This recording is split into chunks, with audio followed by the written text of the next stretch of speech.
ఆవకాయ పట్టాలన్నా మీరే, అంతరిక్షానికి వెళ్ళాలన్నా కూడా మీరే.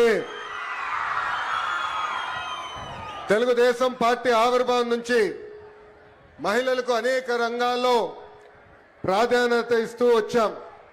విశ్వవిఖ్యాత నట సార్వభౌమ స్వర్గీయ శ్రీ నందమూరి తారక రామారావు గారు మహిళలకి ఆస్తుల్లో సమాన హక్కు కల్పించారు.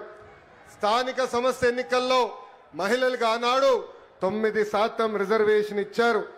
మహిళల కోసం ప్రత్యేకంగా ఒక విశ్వవిద్యాలయం కూడా ఏర్పాటు చేసింది అన్న ఎన్టీఆర్. మహిళల్ని అన్ని రంగాల్లో ప్రోత్సహించింది మన నాయకుడు చంద్రబాబు నాయుడు గారు. డ్వాక్రా గ్రూపులు ఏర్పాటు చేసిన దగ్గర నుంచి మహిళలకు ఆర్థిక స్వాతంత్రం ఇచ్చారు. విద్య, ఉద్యోగాలు, రాజకీయాల్లో మహిళలకి 33% రిజర్వేషన్ ఇచ్చారు. ఏకంగా మహిళల పేరుతోనే ఇళ్ల పట్టాలు కూడా అందించారు. అంతేకాదు ఏకంగా ప్రతిభా భారతి గారిని అసెంబ్లీకి తొలి స్పీకర్, మహిళా స్పీకర్ కూడా చేసింది చంద్రబాబు నాయుడు గారు. మనం తిరుగుతున్న ఆర్టీసీ బస్సుల్లో కూడా మహిళల్ని కండక్టర్గా నియమించింది కూడా చంద్రబాబు నాయుడు గారే. స్త్రీ శక్తికి ఎదురులేడు. నేను విద్యాశాఖ మంత్రి అయిన తర్వాత షైనింగ్ స్టార్స్ అనే కార్యక్రమం పెట్టా. ఆ కార్యక్రమంలో 10th క్లాస్, 11th క్లాస్లో, 12th క్లాస్లో బాగా చదువుకున్న పిల్లల్ని తీసుకొచ్చి సన్మానం చేస్తా. ఆ కార్యక్రమంలో నేను చూసా, ఎక్కడి మహిళలే వచ్చారు, ఆడపిల్లలే వచ్చారు. 85% మంది ఆడపిల్లలే. అసలు అక్కడ మగవాళ్ళు ఎక్కడున్నారా అని ఎతుక్కునే పరిస్థితి. ప్రతిపక్షంలో నేనున్నప్పుడు మంగళగిరిలో స్త్రీ శక్తి పేరుతో అనేక సంక్షేమ కార్యక్రమాలు చేశా. దాంట్లో ప్రత్యేకంగా మహిళలకు కుట్టు మెషిన్లు, బ్యూటీషియన్ కోర్సుతో పాటు వాళ్ళకు కావాల్సిన పనిముట్లు కూడా ఆనాడు అందజేశాం. సుమారుగా 3600 మంది మహిళలకి కుట్టు మెషిన్ ఇష్టమే కాదు, ట్రైనింగే కాదు, దాంతోపాటు మార్కెట్ లింకేజ్ కూడా చేశాం. జూట్ బ్యాగులు, క్లాత్ బ్యాగులు కానివ్వండి, స్కూల్ యూనిఫామ్, ఇలా అనేక ఐటమ్లు తయారు చేసి ఈరోజు మహిళలు వాళ్ళ సొంత కాలు మీద నిలబడే పరిస్థితి. మహిళలకి అవకాశాలు ఇస్తే అద్భుతాలే మీరు సృష్టిస్తారు. దానికి ఉదాహరణ మా ఇల్లు. 1992లో ఆర్థికంగా సొంత కాలుపై నిలబడాలని ఆనాడు గౌరవ ముఖ్యమంత్రి చంద్రబాబు నాయుడు గారు హెరిటేజ్ అనే సంస్థ ప్రారంభించారు.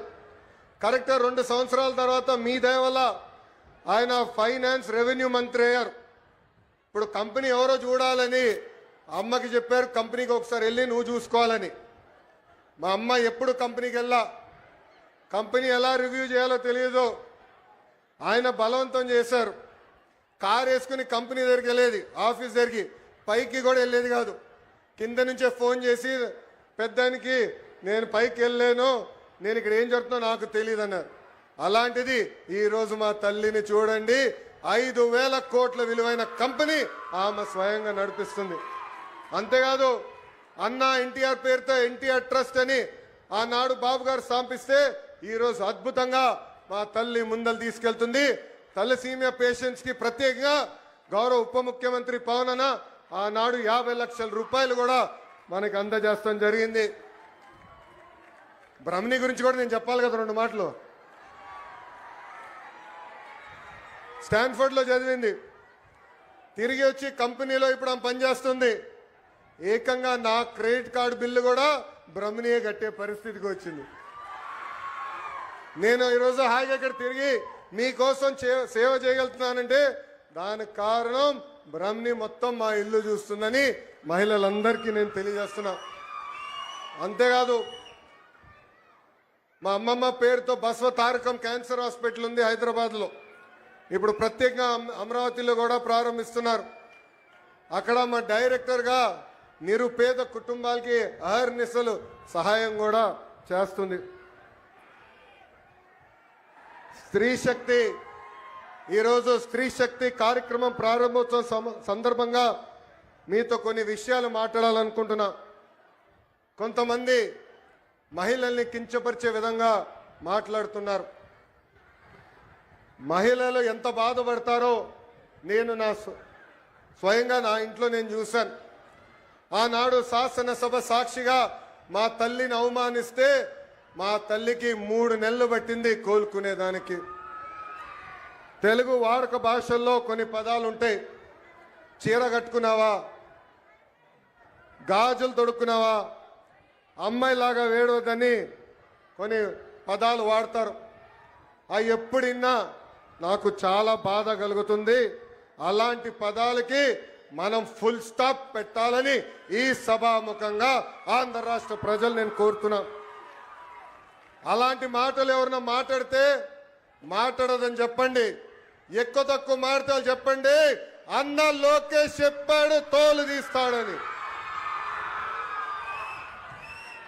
ఈ సందర్భంగా గౌరవ ముఖ్యమంత్రి గారిని, ఉప ముఖ్యమంత్రి గారిని ఒక విషయం కోరాలనుకుంటున్నా. సినిమాల్లో, వెబ్ సిరీస్లో మహిళల్ని కించపరిచే విధంగా డైలాగ్స్ వస్తే అవి తీసే వరకు ఆ సినిమాలు, వెబ్ సిరీస్ రిలీజ్ అవ్వకూడదని ఒక ప్రత్యేక చట్టం తీసుకురావాలని ఈ సభాముఖంగా పెద్దల్ని నేను కోరుతున్నా. మహిళా భద్రత గురించి అందరూ మాట్లాడతారు. అనేక చట్టాలు తీసుకురావాలంటారు. కానీ మహిళలకి భద్రత ఉండాలంటే, మహిళల్ని గౌరవించాలనేది మన ఇంటి నుంచే మొదలవ్వాలని నేను బలంగా నమ్ముతాను. అందుకే నేను విద్యాశాఖ మంత్రి అయినప్పుడు ప్రత్యేకంగా first class, second class text books తెప్పించా. దాంట్లో ఫోటోలు చూసా. ఇంటి పనులు చేస్తున్న ఫోటోలన్నీ మహిళల ఫోటోలు ఉన్నాయి. ఏకంగా అది నేను మార్చాను. ఇప్పుడు 50% ఫోటోలు మగవాళ్ళు ఇంటి పనులు చేసే ఫోటోలున్నాయి, 50% ఫోటోలు ఆడవాళ్ళు ఇంటి పనులు చేసే ఫోటోలున్నాయి. అంటే మార్పు అనేది ఇంటి నుంచే మొదలవ్వాలని బలంగా నమ్మే వ్యక్తి మీ లోకేష్. ఇంకా మెగా పేరెంట్ టీచర్ మీటింగ్లో ప్రత్యేకంగా పిల్లలతో తల్లికి వందనం కూడా మన ప్రభుత్వం చేపించింది.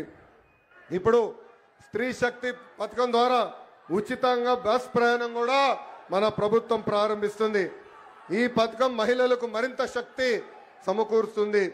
చదువుకునే దానికి, ఉద్యోగాల కోసం కానివ్వండి, ఈ స్త్రీ శక్తి పథకం ద్వారా మీకు భారం తగ్గిస్తుంది. ఈరోజు బస్సు ప్రయాణంలో మా అక్క, చెల్లెలు, పెద్దమ్మ, చిన్నమ్మలతో మాట్లాడా. వాళ్ళందరితో మాట్లాడినప్పుడు నాకు అర్థమైంది, కనీసం నెలకి 1500 రూపాయల భారం మీకు తగ్గుతుందని. 2019లో సంపూర్ణ మద్యపాన నిషేధం చేస్తానని ఒక రాక్షసుడు అన్నాడు. ఏకంగా అమ్ముతున్న మద్యం ఆరోగ్యానికి హానికరం అని అధికారులు అనేక సార్లు చెప్పినా, ఏకంగా ధనదాహం కోసం విషం కంటే ప్రమాదమైన మద్యం అమ్మి ఏకంగా తాలిబొడు తెంపాడు ఆ రాక్షసుడు. మహిళల్ని ఏకంగా అగౌరవపరిచారు. నేను చూశాను, పాదయాత్రలో మహిళల్ని కలిశాను.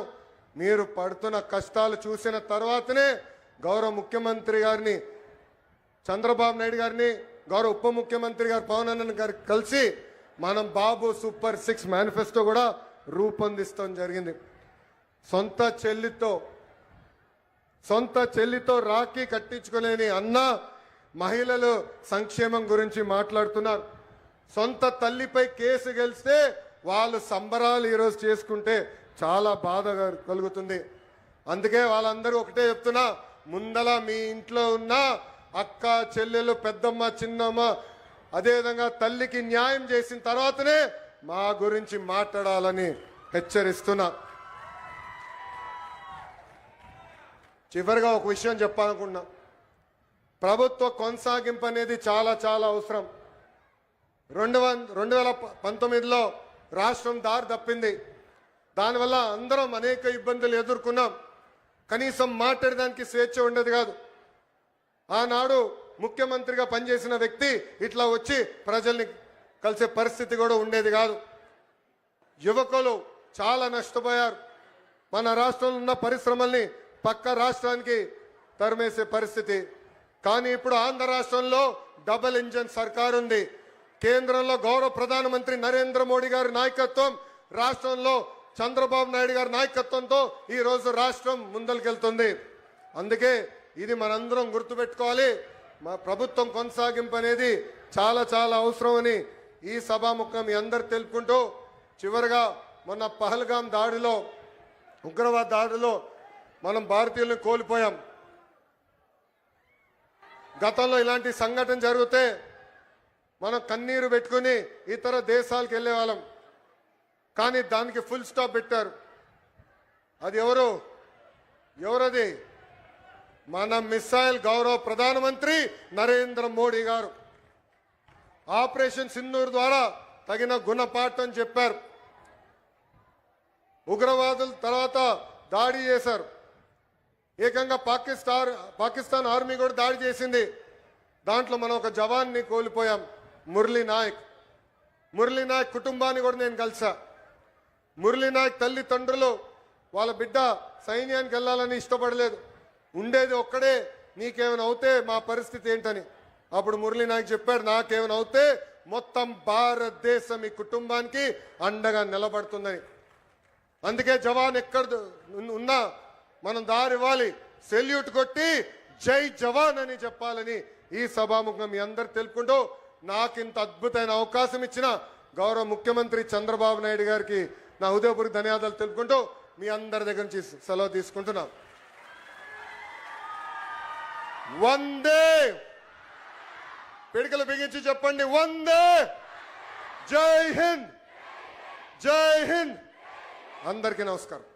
ధన్యవాదములు సార్.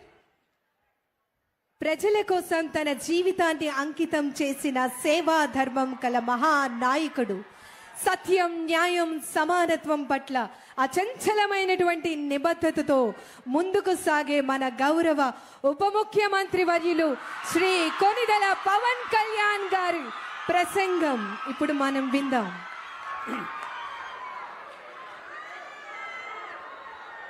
స్త్రీశక్తి